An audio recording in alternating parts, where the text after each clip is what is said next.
Hi, my name is Joe Wallace. I'm the Senior Manager of Digital Asset Governance at Adobe. You know, the data space found me, I didn't find it, and I came to Adobe in the finance role.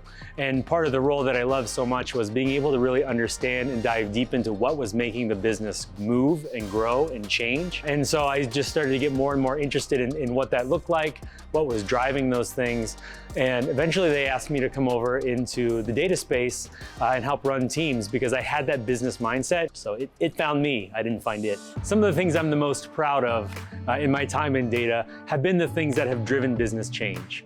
So it could be anything from creating a model where we started looking at how we could do work elsewhere and do it at a more cost-effective price and still be able to get more done, build out an entire model based off of data and have that be created at Adobe. It's still there, it's still running and bigger than it was when we started and even thought that it could be. So my biggest piece of advice is understand why.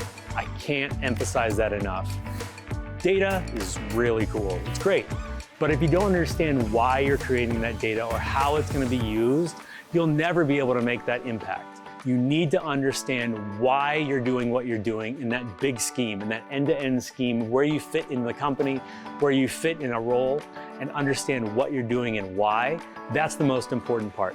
In this world, there will be many challenges. I can guarantee you that, but they're all overcomable. They're all things that if you really take the time to understand the nature of the problem and understand how you can resolve that problem, and then you just execute. The hard part is figuring out how you're going to do it. The easy part is doing it. So my career in data has taught me persistence above all else. It's taught me to come up to these roadblocks, figure out how to get around, over, through, whatever it takes, but persistence is key. Those learnings and that knowledge that you have out of school or whatever, those are all great, but until they're applied and until you come up to those roadblocks, they're only knowledge, they're only book knowledge. And once you start encountering those things and overcoming them, and they'll get bigger and harder as you progress, but once you've overcome them and figured out that path, that's so powerful. And that persistence is so key and so critical. I think persistence above all else is what my career has taught me.